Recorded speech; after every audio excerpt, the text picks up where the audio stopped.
Hello, I'm Jake Stone, I'm Jesse Owens. and we welcome you to another episode of Generally Particular, a production of the London Lyceum. Generally Particular is a show dedicated to discussing and reflecting on the whole Baptist story. We are a show by Baptists, about Baptists, and for Baptists, as well as Anglicans, Methodists, Presbyterians, Lutherans, and maybe if there's anyone who's affiliated with the Church of the Nazarene listening today. I'm a Calvinist Baptist. Jesse is an Arminian Baptist. In the 17th and 18th centuries, we would have been known as a particular Baptist and a general Baptist. And so we brought those together in what we think is a fun way, and we have formed Generally Particular. And so we are recording a couple of weeks after our West Coast trip to San Diego for ETS. The weather in Louisville is not the weather that we had in San Diego. It is a balmy 18 degrees here with a wind chill of 5. And so that means, yes, I have brought out the hot cocoa. I thought you were going to say put on a sweater, but there's the hot cocoa. Yeah, 2 weeks ago we were in San Diego. It Of was course, it was kind 70 of and cool sunny. there. It wasn't. I mean, it got to 60s and 70s during the day, but it wasn't. It got a little cool during the nights. I think it got down into the 40s some. Yeah, well, that's because we went to a restaurant. They had to give Jesse a blanket. We were sitting outside. He was cold. So We did go to a restaurant with a group of people, and the waitress offered us a blanket. She said, "Would anyone like a blanket?" We were all kind of thrown off by that. So yeah, because it was about, probably like mid 50s, upper 50s, and they had those like heat things on above yeah, us. So it was not, it was comfortable to me yeah, outside. But yeah, it was very gorgeous in San Diego. But, yeah, all good trips have to come to an end and then you come back to reality. So, but we had a yeah. fun time. We, We did. We did. You know, Jake's reality is he's winding down his Master of Divinity. And so, by the way, for our listeners, this is part of the reason we've had a lot of things going on over the last few months, and we've been both been very busy. And I know Jake's been very busy trying to finish off this degree, and so we hope to be a little bit more consistent in the future. But we've both had a lot going on. yes, I've turned in my final assignments the end of last week. And so it has been, I did a total of 5 classes this semester. And so trying to wrap things up. And I really feel like my brain in some ways is jello by this point. And, uh, but it is nice to be at the finish line. And I'm really looking forward to next week graduating, having my mom and dad up here and getting to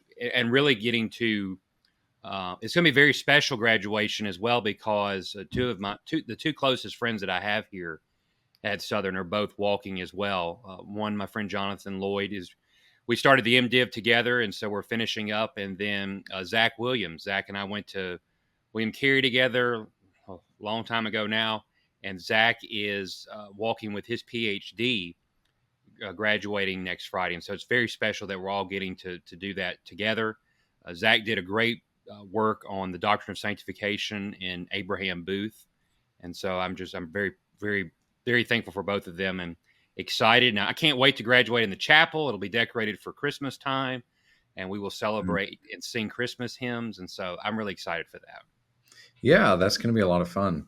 But both of the times I graduated from Southern were on the lawn, which is its own thing, which is really nice. But that can be It's kind a of hot. mixed bag on weather. In my Yeah, time here at Southern, the May graduations one year it was so hot there were a couple of people that fainted that were out there, and then it has been raining out there as well. So I've seen the mixed bag on the yeah, graduated May on the lawn. yeah. And last year, what was rough is that it rained the Thursday and Friday because Thursday is when they do the boys graduations.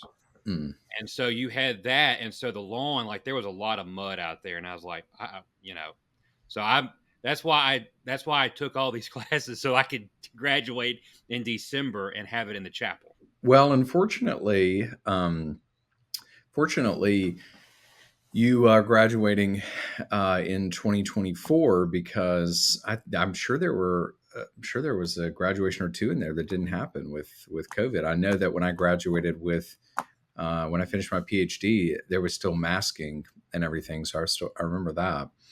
So yeah, so indoors, like you said, decorated for Christmas, so that'll be nice. You've really moved through it. I know you've been working a lot, so you've pressed on and finished the program in a pretty good pace. It's kind of it feels like I've been here for quite a while, and then in some ways it's like wow, it really has flown by. Um, and so yeah, so I'm excited to kind of to finish this and take a little bit of a break Hmm. and be able to read what I want to read for Yeah, a period. we'll have to hear about what your plans are afterwards. Yeah. So let's talk about our trip to San Diego to ETS. We're going to talk about ETS, eats, and encouragements. And so this was my first trip ever out west to California, and I went down to Nashville and flew out with Jesse and the Welch contingency, who were all very nice to me and always make me feel welcome. And we had a fun. We ate at a really nice little Greek restaurant there at the Nashville airport. That was good. And then we got to San Diego, and then for the 3 days that we were there, yeah, it was cool in the morning, but it warmed up quickly during the day. I I was really a little bit surprised by how friendly and hospitable everybody was there. The Uber drivers, at the hotel, the restaurants, people were very kind. I mean, I'm sure as soon as I opened my mouth, they knew that I wasn't from around town. And so but it was a really it was an enjoyable experience, and we really got to interact and see a lot of really good men and women who are doing really good work for the church and for the academy. So, what stood out to Yeah. you, Jesse, from our time? Hmm. I will end this. Our flight back was quite interesting. It was late at night, and we had a flight attendant who, let's just say that she made the rules into little rhymes. And at that late hour in the night, I was not amused. So, Yeah, our plane landed at like 1:30 a.m. The Saturday afterwards, so that was something. Yeah, I mean, it was really good. I mean, I always enjoy ETS. I enjoy the camaraderie of it. I feel like everyone's looking to connect and see people that they haven't seen since last year or haven't seen in a while, and everyone's very friendly. You hear some really good papers. Getting to share meals with people. I think some of the London Lyceum stuff, Hanover Press stuff that we had going on that Jordan had set up was really good. Heard some great papers related to Baptist studies. Some of them we both heard, and then some we heard separately.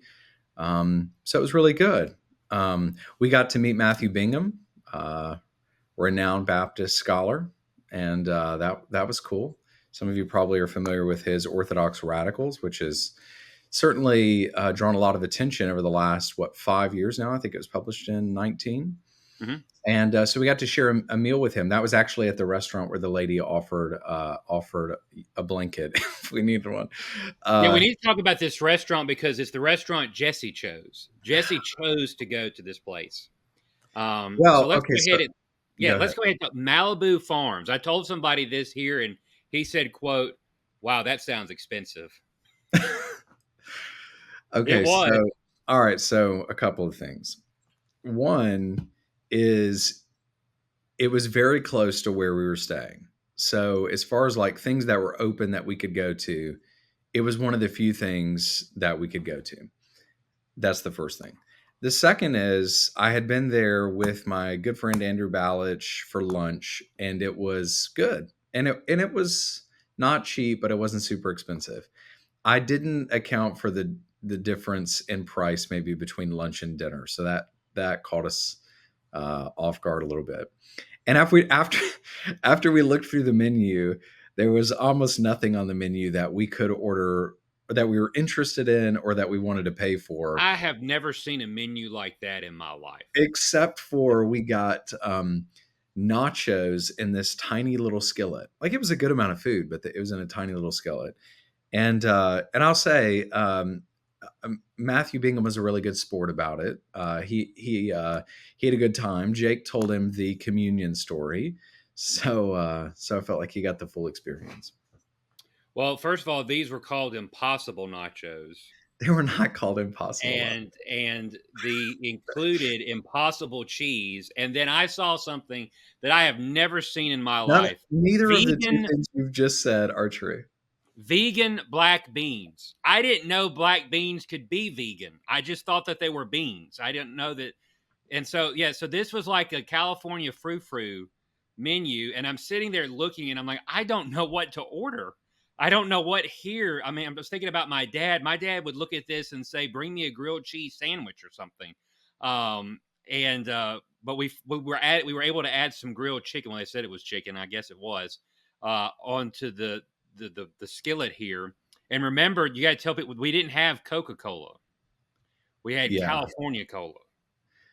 yeah, I didn't, but Or yeah, Cola they had their California or whatever it they had was. their own they had their own Yeah, cola, which was interesting. yeah. I don't know that that's super uncommon, but it was kind of funny though. Um, yeah, that was an interesting experience. So But I will say I really enjoyed meeting Matt Bingham. Very, we have sometimes a little bit critiqued some of the aspects of his thesis, but it was a great reminder that you should always. It's always good to actually meet people oh in yeah, person and you get to know them. It doesn't mean that you don't maybe have disagreements with them, but I think it gives you a better light when you yeah, actually know somebody and get to interact with him. And he was a very much a kind gentleman and really warm, and yeah. really enjoyed our time getting to spend with him. Yeah, I think we would both have some, somewhat significant disagreements with Orthodox radicals, just kind of the broader thesis. It's a fascinating thesis.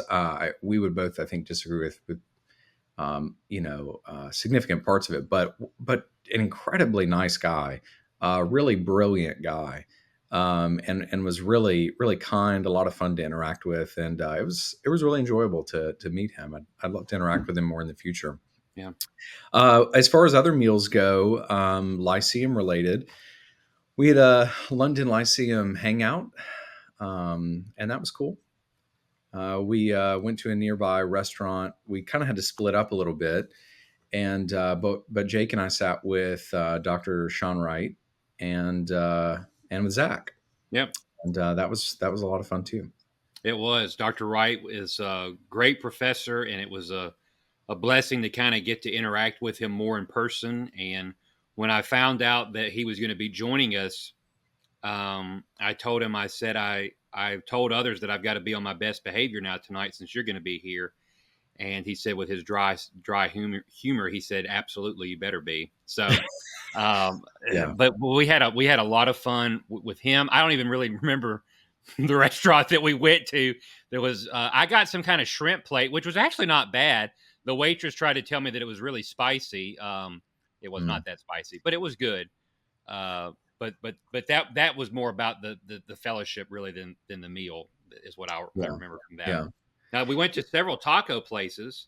We My did. favorite being the one that you didn't go to, which was El Gordo Yeah. Taco, which was the Well, best, which is the best of all the places that I went to while in San Diego. yeah.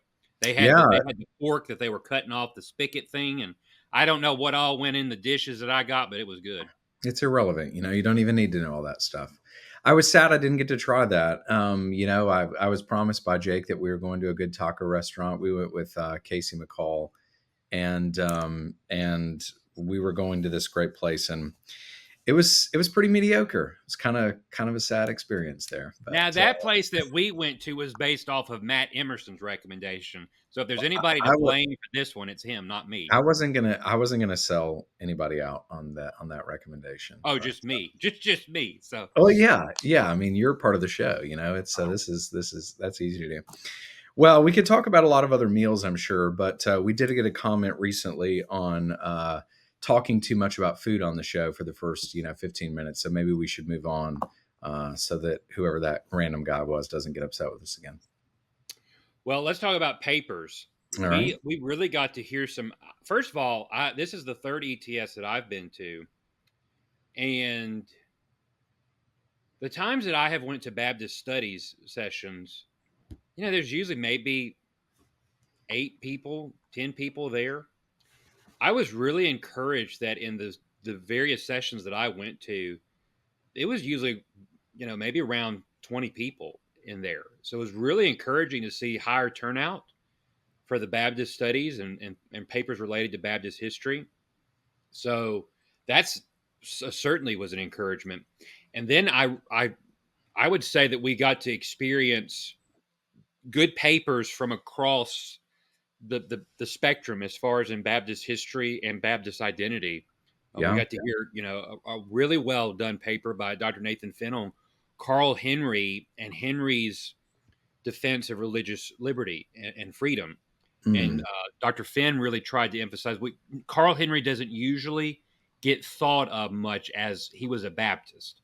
And I yeah. think you and I've talked about that just before, just between me and you, that, in his writings, every now and then it comes out, but it's not that really a big of a emphasis. But in this section, I thought Dr. Finn did a great job of showing how his Baptist commitments and Baptist identity really showed itself in his views on religious liberty.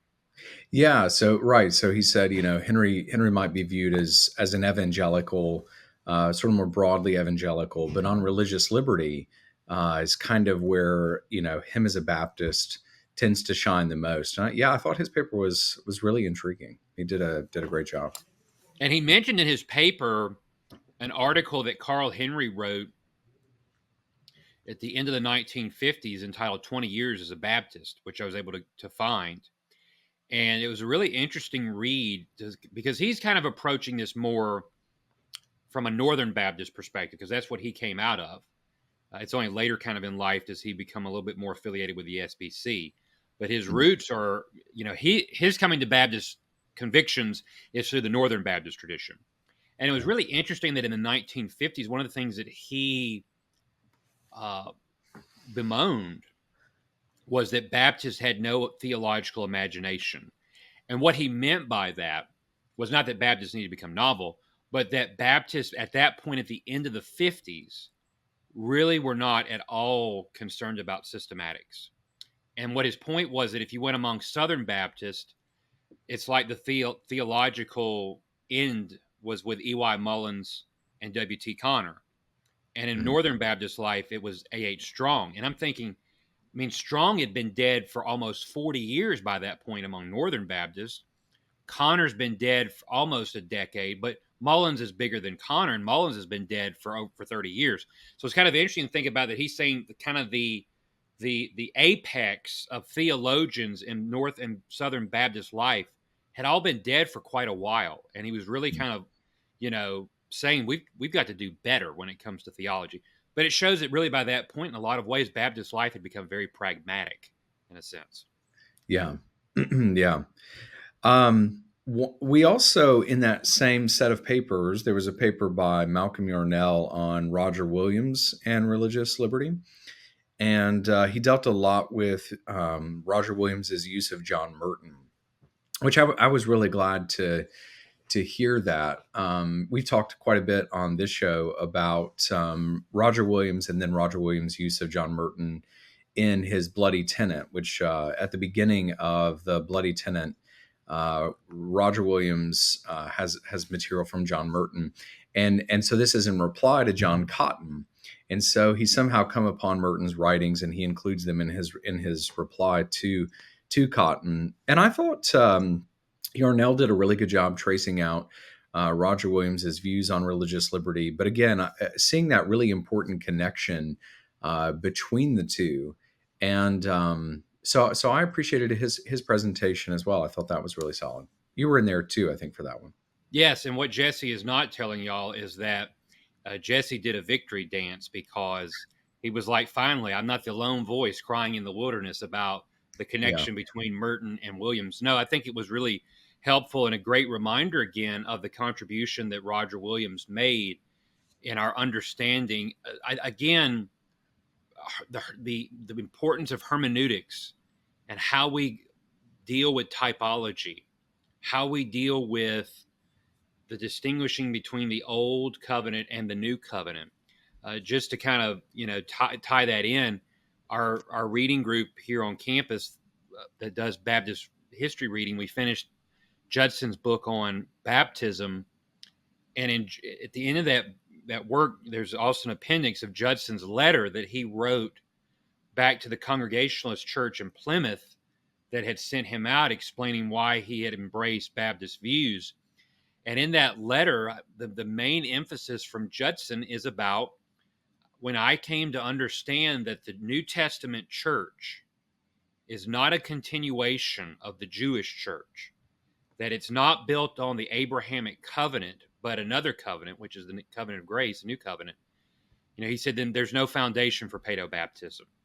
He gives very a little bit of attention on the term baptizo and immersion and mode, but the bulk of his argument is about the difference in the covenants, and that's Merton, that's Roger Williams, Yeah. that's that tradition that was very much baptism and Baptist convictions on that flowed out of their covenant theology, which Mm. in a lot of ways of that argumentation gets lost in the 20th century, sadly. Yeah. We both also heard a paper from Barry Evans, who I think is a student at Southern Seminary. I think he studies under Sean Wright. Mm-hmm. He had a paper basically on whether or not John Bunyan could be considered a Baptist, and Jim Renahan said out loud, no. yeah. So Jim Renahan and Sam Renahan were both there, and so Barry Evans was so bold as to poll the attendees to his paper to see if anyone thought that Bunyan shouldn't be considered a Baptist.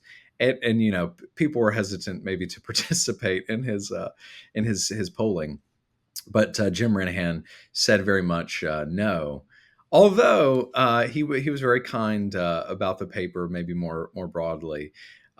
Barry's approach was essentially something like, uh, should his approach to open communion um, uh, basically keep him from being Being a considered a Baptist, yeah. Baptist? And what Barry tried to show was that there's been a thread kind of throughout Baptist history, especially among some particular Baptists, um, that affirmed open communion kind of all along. And so he was trying to say that it's a legitimate view, even if it's a minority report, it's a legitimate view that's been there kind of all along. That's an interesting thesis. So that brought about a lot of discussion. Yeah. And speaking of the Renahans, they were at Jesse's paper. Yeah, And that was kind Jesse of did a paper on Thomas Monk and the sources that he used in his works, and showing how Monk is seeking to stand in the tradition of Protestant Orthodoxy, Reformed Orthodoxy. And both Jim Renahan and Sam Renahan had very good things to say about Jesse's paper. We were concerned that I was going to end up having to be Jesse for the paper because Jesse's yeah. voice was going out. And I think Jesse needs to share that Jesse's paper, as well as several other papers that we attended, Yeah. it was held in a place that I've never seen before at ETS. It was a cubicle. Yeah, it was a temporary room they had set up. So I don't even really know how to describe this. It's like in a very large foyer, and within that they had set up these three kind of foldable cubes that could seat, I don't know, 30 or 40. I don't know. They were decent size, but they were 8 to 9 foot walls. But the top is completely open, and there are three of them, and they're almost like side by side. Yeah, they're side by side, and we're out here, like where you check in. The Yeah, ballroom is across from us. People are yeah. everywhere. You've got the other sessions going at the same time. So there's a ton of ambient noise. It was a little bit of a mess. So my voice was going out, and I really thought Jake was going to have to read my paper for me. And so losing my voice, and on top of that, all of the ambient noise in those rooms. But it turned out fine. Um, yeah, I was really glad to see the Renahans there, and they were very kind. I appreciate their work. They've done a lot for Baptist history and Baptist studies, and I talk a decent amount about Thomas Monk's use of John Norton, and I didn't realize that. I didn't realize that Sam had such an interest or had done so much with John Norton. And so he was really interested in that. And Thomas Monk does use Norton quite a bit in his Cure for the Cankering Error, so that's something I'm hope to publish in the near future. But yeah, it was a good opportunity. I was glad to present on that.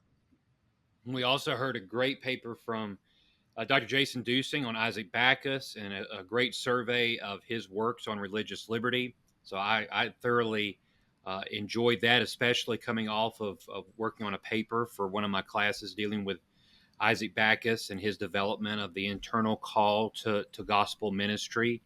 Mm. So that was really encouraging. Just a reminder about why my goal, Lord willing, is to do PhD work on Bacchus. And then we also, there was an entire session devoted to John Gill. So we heard some interesting papers on Gill and the matter of infant salvation from our good friend Garrett Walden, things on John Gill and his uh, use of the patristics. That was a different paper, but it was related to Gill, not in that session, but that I heard later. So yeah, there Yeah. was several papers on Gill. Um, Sadly, there were none on Andrew Fuller. So Well, but we did get a book on Andrew Fuller. we We did. so David Rathel's book on Andrew Fuller and the search for a faith worthy of all acceptation. They were giving out copies of this, which is a very expensive T&T Clark book. Um, yeah, that was nice of Gateway to give out copies of that. That But was really I good. do think people need to know the story of how this unfolded as far as how Jesse got his copy. I already been given my copy earlier in the day, but Jesse was promised one. So Jesse and this is the late night events, and Would you so like me to Southern. tell the story? Well, go ahead. I'll fill in the details if I need to. So You're going to give the color commentary. Okay. So David Rathel said that they were going to be giving out like 100 copies of this. Well, I'm interested in this subject, and it's a book that's probably more expensive than I would buy. So I thought, okay, this is a chance to actually get this book, and I can read it. Well, they were giving it out, I think, from between 2 to 4 p.m. at their booth in the book area. Well, I was moderating a session during that time, so I couldn't go. So I had asked David, would it be possible to get a copy of this? And he said, yeah, he would set one aside for me. So that was very kind. I appreciated that. And then he told me just to swing by their night event, and he would give it to me then. So that led to Jake and I attend before we went to the Southern Seminary late night event. We stopped by the Gateway Seminary event, which Chris Woznicki was there. Paul Sanchez was there. By the way, we'll come back. Paul Sanchez had a great paper on the establishment of California Southern Baptist in California. It's from a forthcoming book that I think he's writing for Erdman's. So looking forward to that. But anyways, we went to the Gateway event. Okay, go ahead, Jake. You can tell now, whatever you. what's interesting is that neither Jesse or I have ever been there. We have no actual ties to the school, and we're in there, and it's like at one of those family gatherings where you're just kind Yeah, of you're in the corner, it and was we're like we waiting went to for. someone else's family reunion. Yeah, It and was kind of and like that. and Jesse's waiting to be given this gift that he's been promised, and so we're just kind of standing there, and we did get some dessert or whatever they had. That's not they had yeah, that's not entirely true though. Paul Sanchez was there, Chris Woznicki was there, Aaron Pendergrass was there. So we talked to some of them. Um, And they but wanted to know, why are you here? yeah, yeah. But This is it was a good experience. yeah. We just said we are trying to be ecumenical, so Yeah, yeah. um, No, it was really good. I appreciate them putting that on, and thanks to Gateway and to David Rathel for this book. Maybe something we can talk about in the future. yeah. And then we got to talk about what Jesse and I would both agree was probably the best paper we heard Yeah, at ETS, and maybe the best that I've ever heard at one of these. and maybe the one of the best papers. Yeah, not only that it's certainly one of the best ones I've heard on Baptist studies, and it was by a PhD student in New Testament. Yeah, New Testament. Yeah, that's Uh, what's crazy. yeah, yeah. So Quinn Mosier had a paper on Samuel Stillman, and I think he's studying at Midwestern. He's doing something in New Testament under Patrick Schreiner, which Patrick Schreiner's brilliant guy, great writer. Uh, but Quinn Mosier's paper on Stillman was enlightening. There were a lot of interesting facts, things I didn't know. Um, Stillman is a much more important figure than I realized. During his time and an important locale. And but then it was also brilliantly written, or at least brilliantly delivered. He is a great personality. He's a Um, natural. He was a natural at it. yeah, and we were. I think everyone there was really drawn into to what he was saying. So I'm hopeful that he'll get that paper out there at some point in the future. I'd love to read it, and I think others would be very interested in it. One thing that we might mention related to Quinn Mosier that people might be able to connect with is he does reprints. He has a press that kind of does reprints. Is it Particular Baptist Heritage? Is that what it is? Yes, I think so. Yes. I think that's what it is. But anyways, if you've looked up, what is the Thomas volume? Patient. Thomas Patience volume on the covenants. He has Bab- reprinted that, so you might have seen that. I know there are several editions of that out there, but he has one of those. And that's the one I had actually read. And so during his presentation, he talked about that. And I just had no idea that was him. So, anyways, as a New Testament PhD student, giving this paper on Samuel Stillman, one of the best Baptist history papers I've heard in a long time, probably. It was very interesting. Yeah, and one of the things that I think that stood out, first of all, just Samuel Stillman pastored First Baptist Boston from the 1760s into the early 1800s. So he is there during the time of the American Revolution and the founding of the Republic.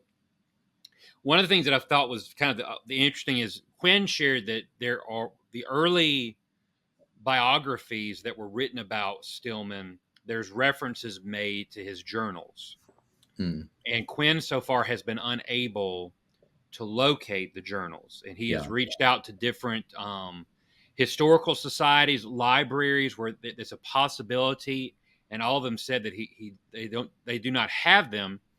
And so when he was doing his presentation, he kind of thought out loud and he said, maybe I should just go to these places and tell them what I'm looking for and see if they'll let me in. And Dr. Jim Renahan said out loud, yes, you should. Um, Yeah. and because, I mean, let's think about it. Most of these places are not concerned about Baptist figures from long ago, and they're not going to be up to date on even knowing probably if they've got some, basically we would say isolated figure stuff. So I really hope that he's able to make some trips and really maybe be able to discover a primary source that would be fascinating addition to the Baptist collection. So it was a great paper. I was really encouraged by it. Yeah, and it really got me thinking. I need to look into Samuel Stillman more. And by the way, I think ETS is in Boston next year. Yeah. So maybe Quinn or someone can take us by some Samuel Stillman Yeah. sites, and we Especially go can. to First Baptist Uh, Boston. I mean, to see some of the yeah, historical things they have. yeah, I've been there. It's funny. I just didn't know much about Samuel Stillman, so to hear him talk about how revered he was in his own day, even outside of Baptist circles, Yeah. was really fascinating. And then John Hancock rented a pew at First Baptist Boston, we learned, which is, yeah, well, right, and people wanted to hear him preach, and it was just really fascinating. So maybe we can get more from Quinn on Samuel Stillman. Maybe we can get him to come on yeah. General Yeah. Particular Yeah. sometime. That'd be fun. And then the last thing that I'll talk about as far as papers was the paper that was not a paper. And so I went to a session where a good brother was supposed to do a paper on Spurgeon religious liberty, Mm. and he was not able to come to ETS, and the powers that be did not let the moderator of his session know that he was not going to be able to come. So Jesse ducked out and went to somebody else that he knew was giving a paper next door. I And ducked so, out and went to someone else's paper. I went to hear yeah, Hunter Heinzman's paper next door. I was trying to support a that's fellow yeah. London Lyceum guy, Well, Hunter Justin Martyr just doesn't excite me as much Heinz. as His paper was great. He did an good. he did an excellent job. Yeah. So I stayed there. I persevered until the end, and we had an older brother that was there in there. He said, "I did my PhD on Isaac Watts. Would you like me to share?" And so they said, "Go ahead." And that man went 25 minutes off the cuff with a brilliant logical presentation on Watts. Like, I was impressed that somebody could do something off the cuff, and it was so well organized and logical how he did it, and he didn't have anything written out. I Well, mean, you think he was just like overviewing his dissertation, but just had it that well, hey, like, if he did, I mean, that was excellent yeah, that you could yeah. just that you could recall, and it I be, couldn't, and there I was no couldn't. there was no stuttering. There was like no, I don't, it was very well done, and I thought very insightful about Watts. Um, I mean, I learned some things about him. This would be a little controversial, I think, in some circles, but I found it very interesting, and I've chewed on it a while. Where he said one of the reasons Watts wrote hymns and wrote a version of the Psalter was because he said if you just sing the Psalms as written in the Old Testament, if that's all that you do, then you're Judaizing worship because you're singing about the rams going to the altar. Yeah, yeah, yeah. So there is a place that we could have some Watts scholars on, but I do, in my own reading of Watts, I do remember there is a place where he says something like, if you just sing the Psalms, you're singing about, experiences you've never had, people you never knew, places you've Mhm. never been, and there's something to that. Yeah. There's something to that. I'm a little hesitant to rail on exclusive psalmody too much, but it is a fascinating point by Watts, that you know does it get you forward enough into um, the revelation that we have in the New Testament concerning the person and work of Jesus Christ. Yeah. He also said that if Watts were alive, he would tell you, "Do not sing hymns with thee, thou, and thy in them," because Watts believed that hymns were to be written for the ordinary man to be able to sing. And And Watts is saying that in the early to mid 1700s. yeah, and he's saying not to like dumb down theology or get rid of theology, but in the vernacular you're using, language changes. You should be singing in reflection of that. Hmm. He said the brother said we think of those terms as like very reverential, very high and awe, but that was the common way of speaking at that time, and that's not how we speak now. So now I know that transgresses a lot of things that I was taught growing up, and I was going to say this goes beyond hymns. We're getting into King James Bible and a lot of things here. yeah, So. but it was just I was really encouraged by that, and I found it very interesting. And there was also a great paper in that session later on Thomas Boston and some of the Mara controversy, and it brought to mind. And Casey McCall was in there with me, and we talked to the brother afterwards. Like, it's one of the things that's always interested me is that a lot of the Marrow controversy and Thomas Boston sounds very similar at times to Andrew Fuller and that Mhm. controversy. Sure. But I did have somebody send me that Fuller had 2 volumes of Boston in his library. But so far that I'm aware of, I've never come across, like certainly not in Gospel Worthy of All Acceptation, of Fuller quoting Boston directly, which seems interesting that he wouldn't have, because he had to be familiar with his work, because in a lot of ways it feels like his controversy is the English version of what had happened in Scotland. And there was a great tie because, I mean, John Erskine in Scotland had deep Mhm. relationships with particular Baptists like Sutcliffe and others. So they would have been very familiar with Scottish literature, Yeah, Scottish theological literature. is that the brother from Kerry? Yes, in Canada, Yeah, yes. I heard him give a paper last year on Thomas Boston. That was really fascinating. Um, is there a searchable version of Fuller's works out there? I think that it would be a little bit of a pain because the way that Google Books has some of them, it's different editions that have been published. So I, for example, don't have a PDF of like all of his works like in one document. Yeah. But I would be interested. I would be very interested in knowing is there any place where he directly cites him, because there is so much similarity, it seems like, in those controversies. Yeah. Well, I'm not for just searching through documents, Right. No, I but agree. if you could just type Boston in or other search terms and see what comes back, that would save you a lot of time just to see what's there. That would be pretty interesting.